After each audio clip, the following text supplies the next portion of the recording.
vos entreprises respectives. Anthony. Oui. Hein, Anthony Guillaume. Donc toi, tu as créé l'entreprise ALP. Alors, qui veut dire le sigle, donc c'est ALP, A-L-P-E, qui veut dire application en liquide de peinture électrostatique. En substance, c'est simplement, on se déplace chez les clients et on repeint tout leur mobilier métallique. Voilà, tout ce qui est métallique, on le repeint comme une voiture, mais chez les clients. Donc on a un process qui est mis en œuvre pour ça, avec des peintures, des personnes formées. Voilà. Par exemple, à Auxerre, il y a le Leclerc, pour ceux qui connaissent, il y a une station de service, elle a brûlé il y a 5 ans, et en fait on l'a repeinte. Voilà. Donc on est capable d'intervenir sur des sites qui sont un petit peu en difficulté ou assez sensibles. Donc voilà, c'est ce que ça veut dire. Parce que le pistolet qu'on utilise a un générateur électrique qui crée de l'électricité avec la peinture, sans rentrer dans la technique, mais voilà. Donc c'est le terme électrostatique, c'est pas une. Je ne l'ai pas créé, c'est un pistolet qui existe, que n'importe qui peut acheter et utiliser. C'est quoi l'avantage pour tes clients de ce procédé? En fait, je reprends mon exemple de station-service. Si on peint les voitures qui sont à côté, c'est embêtant, c'est pas prévu dans le devis.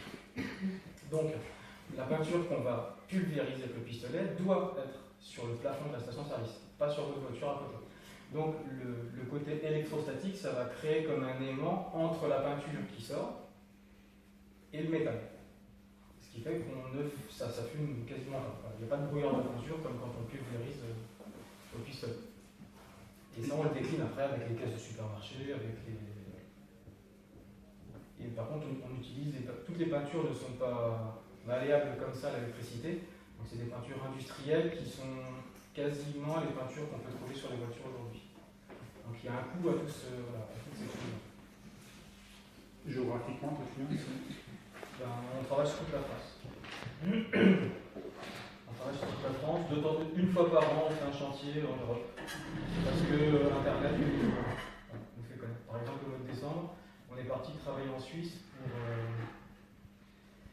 pour repeindre des machines de production de parties de montres Cartier. Cartier, tous les bijoutiers qu'il y a sur la place Fantôme. Et c'est des machines qui après vont être déménagées sur le siège social à Genève. Donc c'est des micros, des fois c'est des chantiers d'une semaine. Voilà. On y va, on repeint chez le client avant que ce soit en arrêt de production et avant que ce soit relivré sur le nouveau site. Donc on jongle à chaque fois avec aussi la législation sur le travail. Tu peux nous parler un peu de ton parcours professionnel depuis l'IFAG? Tu avais fait quoi avant l'IFAG et après l'IFAG? Ce qui t'a amené à créer ton entreprise? Alors, après l'IFAG, je ne savais pas trop, j'étais diplômé, et je ne savais pas trop ce que je voulais faire. Je n'avais pas de voie tracée, mes parents sont commerciaux, profs, famille normale, classique. Donc je travaillais dans une boîte de nuit pendant 1 an, peut-être pour continuer aussi pour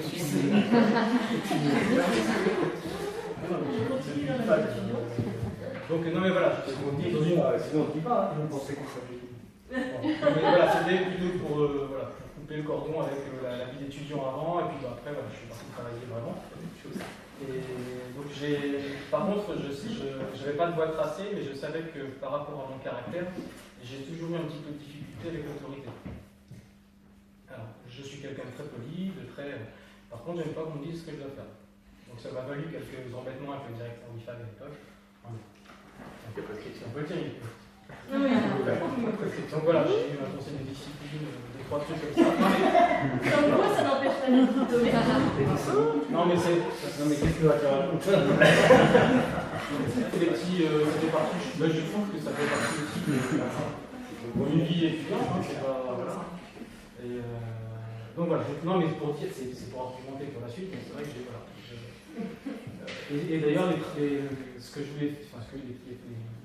l'orientation professionnelle que j'ai eue après a démontré ce penchant pour j'aime pas qu'on me dise ce que je dois faire, quand en plus je trouve que c'est pas justifié, ou que c'est pas de la bonne manière. Donc, en fait, par contre, je me suis dit, je sais pas ce que je pourrais, j'ai pas de voie de banquier, en informatique je connais rien, donc voilà, j'étais un peu bloqué. Je dis, de toute façon, un jour je me mettrai à mon compte. Donc, pour moi, la base, c'était de se dire, alors ma mère était commerciale dans la radio, donc je savais qu'elle, son métier, c'était de taper des portes toute la journée. C'est très dur, c'est très. et il n'y a pas beaucoup de clients récurrents. Et je me suis dit, bah tiens, peut-être qu'il faut que j'aille taper dans les... Voilà. Je me fais une coquille, je me fais une armure pendant le temps que je trouve ce que je voulais faire. Et donc, il y avait une annonce pour un journal gratuit qui n'existe plus maintenant, pas revendu. Je ne sais pas s'il y a un lien de quoi je vais faire. Si, c'est excellent. Bon, voilà, donc c'était en Haute-Marne, donc je suis parti un petit peu en Haute-Marne. Donc j'ai tapé des portes là-bas, dans de la pub, parce que vendre de la pub, c'est un peu vendre du vent. Donc à un moment donné, c'est soit on doit passer nous-mêmes avant de faire passer le produit. Ensuite, j'ai fait aussi la vente dans l'espace publicitaire radio et un peu d'événementiel pour le groupe Énergie. Mais voilà, ça a duré 1 an, 6 mois, 8 mois, 1 an, 15 mois, mais je n'avais toujours pas le costume adapté. Ensuite, je suis parti pour Groupama, en conseiller professionnel. Je me dis, tiens, je vais taper d'autres portes, de d'autres manières, et je continue à me faire mon expérience. Voilà, donc ça a duré. Et ensuite, j'ai travaillé aussi pour de l'éclairage architectural, c'est-à-dire des plafonniers, des choses un petit peu sympas pour les architectes, pour une entreprise qui est basée à Pau, et qui cherchait quelqu'un sur le quart nord-est de la France. Donc tout ça, ça dure 4-5 ans. Et pareil, voilà, toujours pas de costume, tout ça. Et je pense qu'après, ça a été une histoire de rencontre. Je pense que j'ai eu la chance de rencontrer mon frère. Et un jour, mon frère me parle d'un projet. Il travaille dans un concurrent actuel de peinture électrostatique et il dit, je vais me lancer avec un collègue, un copain de travail, avec un peintre, et on va se lancer, on fait la boîte, il y a plein de choses à se faire. Bon, je lui dis, moi je suis encore quand même tout frais de l'IFAC, je dis, il me semble me rappeler qu'il y a quand même 2-3 choses à faire avant de se lancer. Et je lui dis, pour le peu qui me reste, pour tout ce qui me reste, si tu veux, je t'aiguille et puis on regarde avec ton copain, machin, comment ça peut se faire. Et puis pendant quelques week-ends, parce que c'est le week-end, moi je travaille à Chaumont, lui était ici. Et donc pendant quelques week-ends, on regarde, tiens, ton prix de vente, il est composé de quoi, tu vas où, avec quel matériel, quel client, comment tu les démarches, etc. Et puis petit à petit, en fait, ça a duré 3-4 mois, 5 mois, 6 mois, et ça commençait à prendre un petit peu corps, et je commençais à me dire, mais peut-être qu'il y a vraiment un peu de sous à se faire. Et en fait, on a fini l'année, moi j'ai démissionné, et on s'est lancé au mois de juillet, donc tous les deux, on s'est lancé au mois de juillet 2007. J'ai une formation initiale de mécanique, mécanique productive, donc c'est l'usinage, la gestion de production. Et après un BTS moyen, je voulais aller travailler. Mes parents qui sont industriels m'ont expliqué qu'il fallait que je continue mes études, donc je suis arrivé à l'IFAC. Voilà. Donc moi j'ai fait le cursus en apprentissage, non sans difficulté parce que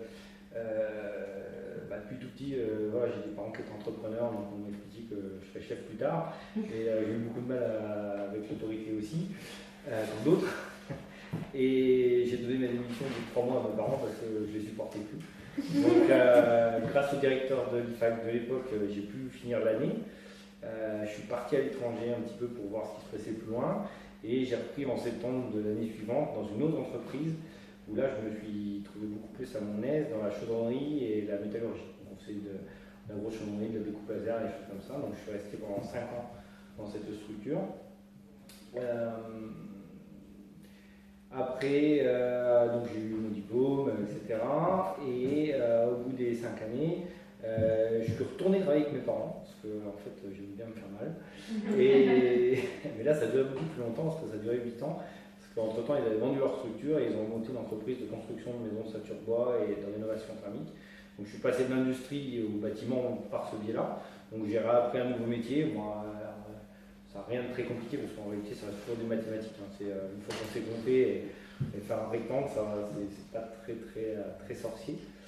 Au bout de 8 ans, j'ai fini par reprendre, donc il y a 2 ans maintenant presque, la structure d'un de nos sous-traitants qui faisait les fondations de nos maisons. Donc qui avait 67 ans à l'époque, qui voulait prendre sa retraite déjà depuis un petit peu, et quand on avait sympathisé, on a commencé à discuter. Et alors que j'avais dû faire du béton 2 fois dans ma vie, j'ai repris une entreprise de 30 personnes dans la maçonnerie. Voilà. Donc maintenant, on est spécialisé dans le génie civil, où on fabrique des ponts, on fait de la rénovation, de la construction neuve. Entre autres, l'année dernière, on a fait un bâtiment de 6 000 m² dans la zone de la plaine des îles. Là, on est en train de faire une station-service juste derrière la route, là, de l'autre côté, en face de chez Blackmer. Et voilà, donc je me suis retrouvé à la tête d'une équipe de 30 personnes du jour au lendemain. J'en avais 3 chez mes parents à gérer et j'en ai 30 le lendemain. Voilà. Donc, bon, après, L'avantage, c'est qu'en étant passé par l'IFAG, j'ai une grosse faculté d'adaptation, avec plus ou moins de succès, mais pour l'instant, ça se passe plutôt pas trop mal. Voilà. Justement, C'est un parcours. Comment j'essaie de faire plus efficace. Parce que moi, ça fait pas très longtemps que je suis sorti d'IFAG, donc je suis encore un peu efficace. Je sais pas, justement, quand on est jeune comme toi, et qu'on rentre dans les habits d'un chef d'entreprise, comment ça se passe? Est-ce que c'est dur? Tu te retrouves avec une équipe de gaz et bâtiments à manager qui ont certainement plus d'expérience que toi, du moins dans le métier, qui sont dans la boîte depuis parfois quelques décennies. Comment on rentre dans cet avis de dirigeant de l'entreprise? Je vous poserai une autre question à vous. J'avais pas le poids de mes parents derrière moi, donc je pense que c'était quand même un facteur peut-être plus simple dans le sens où j'avais pas la pression familiale derrière par rapport à mes employés. Après, ça a été très compliqué. Pendant à peu près 9 mois à 1 an, j'ai eu beaucoup de mal en fait, à me mettre dans le rôle parce que j'avais du mal à me sentir légitime dans ce que je faisais. Parce que je trouvais que j'avais beaucoup de chance. Et alors que bon, de moment, j'ai fini par comprendre que si j'avais pas su saisir ma chance, je ne serais pas où j'en serais aujourd'hui. Pour sortir de l'IFAG, j'ai commencé par vendre des piscines. Après avoir fait mon service militaire, parce qu'à l'époque, il y avait le service militaire pour les garçons. D'ailleurs, je trouve, ce sujet n'est pas très représentatif, j'ai vu qu'il y avait 5 garçons. Pour les hommes? Pour les hommes, oui. Pour les vrais. J'ai vu qu'il y avait 5 garçons dans la promo, c'est ça? On était de la même proportion à l'époque. Juste comme ça en passant. Et donc, au sortir du service militaire, il fallait bien travailler. Et donc, j'avais trouvé ce job.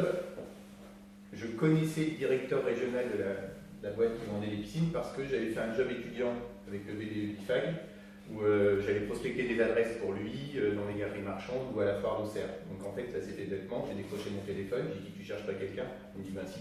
Je dis ben je suis là. Il me dit ok. Et ça s'est fait comme ça. Et donc j'allais vendre des piscines dans les Ardennes, dans la Marne et l'Aube, secteur très porteur. Mais il y en a. Et donc pendant 3 ans, j'étais sur la route. Moi aussi j'ai fait une rencontre familiale. Donc j'avais mes parents qui étaient et mes grands-parents qui étaient dans le domaine de la coiffure, qui avaient déjà des salons de coiffure et où on arrivait à une période où ça commençait à devenir un petit peu plus compliqué en termes de gestion. Donc on était dans les années 2000 où il fallait en même temps être derrière le fauteuil et en même temps essayer de chercher de développer l'entreprise, avoir des notions de marketing, de management, ce que n'avaient pas du tout mes parents, puisqu'ils avaient leur CAP et leur brevet professionnel de coiffure, mais toutes les autres notions de gestion, de management, de marketing. Tout va bien? Oui, ça va. Je suis peur. Et du coup, je me suis dit que j'avais peut-être une plus-value à apporter dans l'entreprise, donc j'ai commencé en rachetant des parts à mes parents de la société. Donc ça fait maintenant 16 ans que ça dure. Et au fur et à mesure, il a fallu développer et essayer d'avoir un socle de salon suffisant pour pouvoir se dégager évidemment un salaire convenable, n'étant pas productif au terme, couper les cheveux dans le salon, c'est pas mon cas. Donc voilà, aujourd'hui ça fait 13 collaborateurs, 13 collaboratrices, et donc du management, du commercial. Justement, tu parles de derrière le fauteuil à couper les cheveux. C'est vrai qu'il y a beaucoup d'entreprises artisanales, d'activités artisanales qui sont réglementées dans le sens où pour pouvoir l'exercer, il faut que le dirigeant ou un des collaborateurs de l'entreprise ait une qualification et un diplôme dans le métier exercé. Alors souvent c'est un CAP, c'est des qualifications un peu plus élevées dans le domaine de la coiffure, mais à la base c'est un CAP. Et c'est vrai que les profils de personnes issues de l'enseignement secondaire et l'enseignement supérieur n'ont pas ces qualifications. On en voit quelques-uns qui reprennent d'ailleurs leurs études pour passer un CAP dans le métier qui les intéresse, mais d'autres s'appuient sur l'équipe de collaborateurs de l'entreprise qui vont diriger, qui eux ont cette qualification et qui permet, j'allais dire en toute légalité à l'entreprise d'exercer son activité. Tu n'as pas de BP coiffure, mais en tant que diplômé d'IFAC, j'avais des équivalents de diplômes qui me permettaient de reprendre l'entreprise, sans passer par la case apprentissage.